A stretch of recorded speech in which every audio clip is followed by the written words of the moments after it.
গাইবান্ধায় ভাঙনপ্রবণ এলাকায় বালুমহল ঘোষণায় ফুঁসে উঠেছেন তিস্তা ব্রহ্মপুত্র পাড়ের মানুষ। তাদের অভিযোগ, নিরীক্ষা ছাড়াই জায়গা ঠিক করেছে প্রশাসন। দেখা হয়েছে নদী খেকোদের স্বার্থ।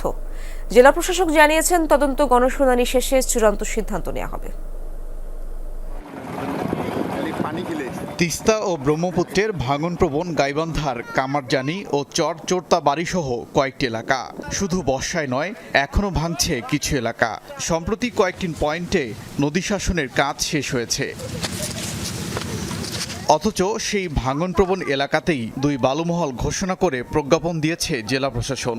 এর মধ্যে কামারজানি মৌজার 190 একর ও চোরতাবাড়ি মৌজার 18 একর জমি রয়েছে। এতে হতাশ, ক্ষুব্ধ নদীপাড়ের মানুষ।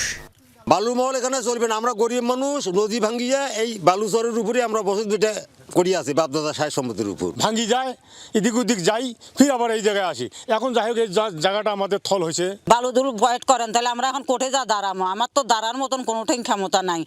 এলাকাবাসীর অভিযোগ, দীর্ঘদিন ধরেই অবৈধভাবে বালু উত্তোলনে জড়িতরা চিহ্নিত নদী খেকো। তাদের ইন্ধনেই যথাযথ নিরীক্ষা ছাড়াই এমন হঠকারী সিদ্ধান্ত নিয়েছে প্রশাসন। কামারজানি ইউনিয়ন যুবলীগের সভাপতি মারুফ, মোল্লাচর ইউনিয়নের যুবলীগের আহ্বায়ক জিয়া, তারপর জাহাঙ্গীর, মিলন, রানা, এরা দীর্ঘদিন থেকে অবৈধভাবে আমাদের এই কামারজানিতে বালু উত্তোলন এবং বালুর ব্যবসা করে আসছে। প্রশাসন সরজমিনে এটা তদন্ত করুক। আপনারা এসেছেন, দেখেন, এগুলো সবগুলো ফসলি জমি, ধান পাট ভুট্টা দিয়ে মানুষ তাদের জীবিকা নির্বাহ করছে। এখানে কোনো পরিত্যক্ত জমি নাই। বালুমহলের প্রতিবাদে ফুঁসে উঠেছেন এলাকাবাসী। এরই মধ্যে জেলা প্রশাসক বরাবর আবেদন, মানববন্ধন সহ বিভিন্ন কর্মসূচি পালন করেছেন তারা। কামারজানিতে 2টি তোমার বাচ্চার হাই স্কুল আছে এবং প্রাইমারি আছে, মাদ্রাসা আছে। এই বাচ্চাদের চলাচল করা খুবই কষ্টদায়ক হবে। কামারজানিতে গণস্বাক্ষর কালেকশন করছি, এখানে আমরা গণ মিছিল করছি এবং আপামর জনগণকে নিয়ে এখানে আমরা মিটিং মিছিল করছি। এই বালুমহল এখানে হবে না, এটার জন্য অত্র 4টি ইউনিয়নের সিংহভাগ মানুষের করজোরে দাবি। জেলা প্রশাসক বলছেন, দ্রুতই সরেজমিনে তদন্ত সহ অনুষ্ঠিত হবে গণশুনানি, তারপর নেওয়া হবে সিদ্ধান্ত।